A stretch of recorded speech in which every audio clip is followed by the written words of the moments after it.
Je voudrais remercier son Excellence le Président Martelly pour m'avoir invité ici dans ce beau pays.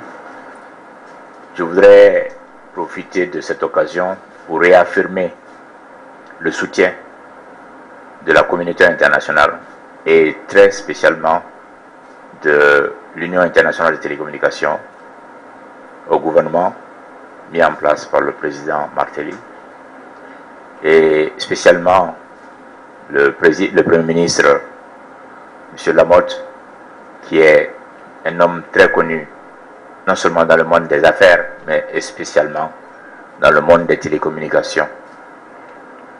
Nous faisons confiance à ce gouvernement qui est un gouvernement de technocrates avec lesquels nous pouvons discuter de projets concrets et c'est la raison pour laquelle je suis là aujourd'hui.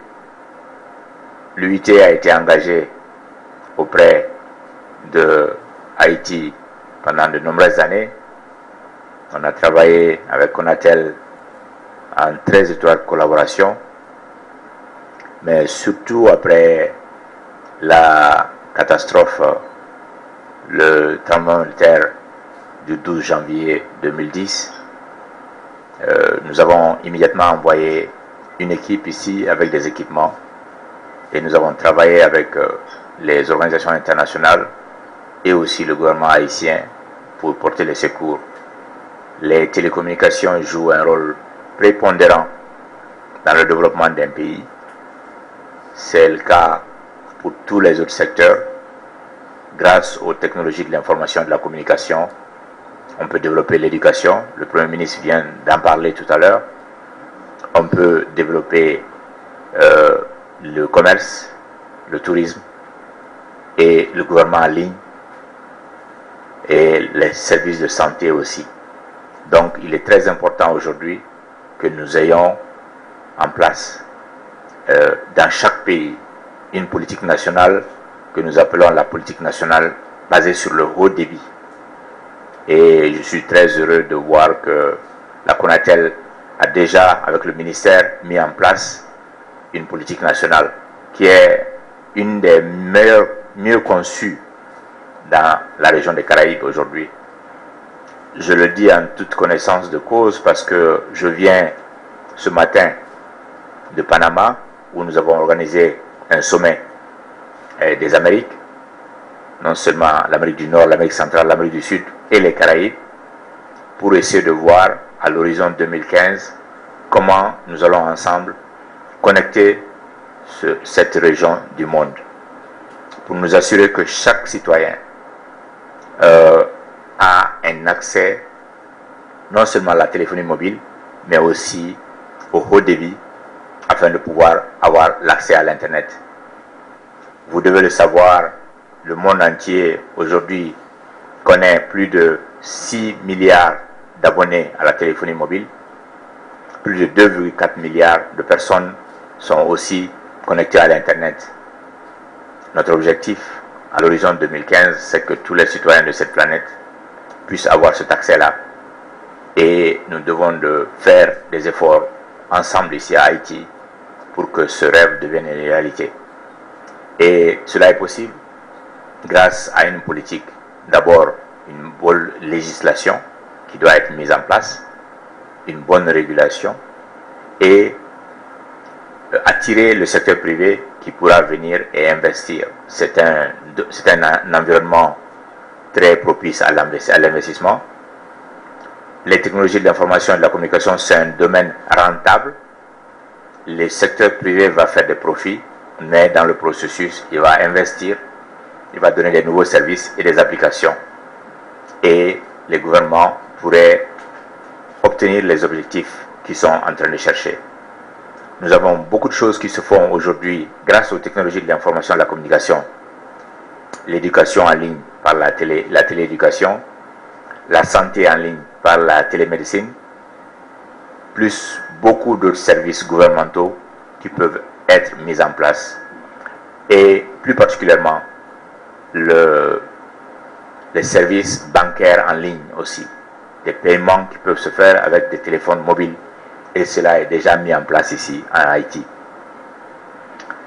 Et donc, je viens pendant ces 2 jours signer un accord qui va sceller encore nos relations, parce que les relations sont déjà très bonnes. Et comme je le disais, avec la présence du Premier ministre Lamotte, nous sommes très encouragés avec la transparence et l'engouement et le dynamisme qu'il est en train de porter dans le gouvernement ici. Cela nous donne l'opportunité de pouvoir travailler ensemble. Je voudrais encore une fois, mon frère Lamotte, vous dire que nous, à l'UIT, on vous fait confiance. Et nous sommes là pour vous accompagner. Et je n'ai pas dit pour vous assister.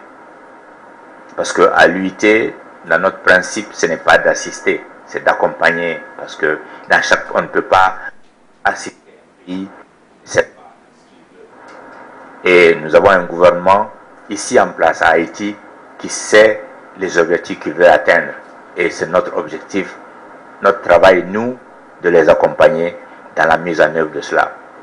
On ne peut pas concevoir le programme de développement d'un pays à partir de Genève, de Washington ou de Paris.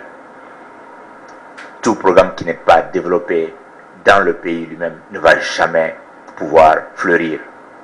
Et nous sommes très heureux de voir qu'il y a des hommes et des femmes dans ce pays qui aiment leur pays suffisamment et qui ont suffisamment de connaissances et suffisamment d'expérience internationale pour pouvoir concevoir leur propre programme de développement en ligne droite avec les programmes de développement qui se passent dans le reste du monde entier. Et là, nous allons vous accompagner parce que nous savons qu'ensemble, en ce moment, nous pourrons faire de cet outil de l'information et de la communication un outil viable pour que ce peuple se développe. Grâce à ce secteur, le CONATEL a déjà collecté plus de 27 millions de dollars pour supporter l'école gratis, le programme école gratis implémenté par le gouvernement. Et c'est justement du fait que c'est un secteur très vibrant que le CONATEL doit être également une institution vibrante. Et je dois vous dire que depuis l'arrivée de ce gouvernement, le CONATEL est en train de devenir une boîte, une institution très vibrante.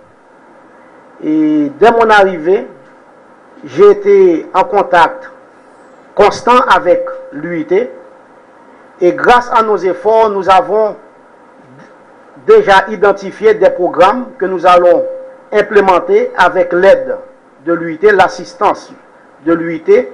Nous allons travailler en partenariat avec l'UIT. Et jusqu'à présent, je crois qu'à partir du mois de septembre, on va commencer un projet sur la gestion des fréquences que nous avons tant besoin. Et comme vous le savez, depuis des années, on parle de la gestion des fréquences, mais jusqu'à présent, rien n'a été fait. Et ce gouvernement veut à tout prix résoudre ce problème, parce que c'est un problème très sérieux. Nous avons également un projet sur le monitoring des fréquences, les problèmes d'interférence. Vous qui êtes, vous, en tant que journaliste, vous savez que les questions d'interférence sont extrêmement importantes. Donc c'est la raison pour laquelle nous allons travailler main à la main avec l'UIT pour voir comment on peut résoudre ces questions-là. Nous avons déjà commencé à travailler sur des projets de loi et avec l'UIT, eh bien, nous pensons que d'ici la fin de l'année, on aura plus de 4 à 5 projets de loi que nous allons présenter au Parlement afin de stabiliser le secteur. Et je dois vous dire que le CONATEL a déjà mis sur pied un plan de boîte maître nationale. Et j'ai partagé ce plan avec M. Touré. Et je vais le faire également avec les membres du gouvernement, M. le Premier ministre également. Mais je dois vous dire que jusqu'à présent, je crois que ce plan est le meilleur plan qu'un pays de la région va présenter à l'UIT. Et nous, au CONATEL, nous sommes fiers d'avoir travaillé ardemment avec l'assistance de la BID pour mettre un plan d'affaires complet Et à partir de ce plan, on pourra négocier avec les amis d'Haïti pour voir comment prendre ce plan et faire de ce plan une réalité. Ce que nous devons comprendre, c'est que la fracture numérique est réelle en Haïti. Et il faut avoir une politique de télécommunication qui va encourager le développement des technologies, de l'information et des télécommunications dans toutes les régions du pays. Et il faudra également que les réseaux soient assez robustes pour encourager les investissements. Il ne suffit pas de déployer des fibres optiques, mais comment vous déployez ces fibres optiques, c'est ce qui va encourager les investisseurs. Donc c'est ce que le Conatel est en train de faire.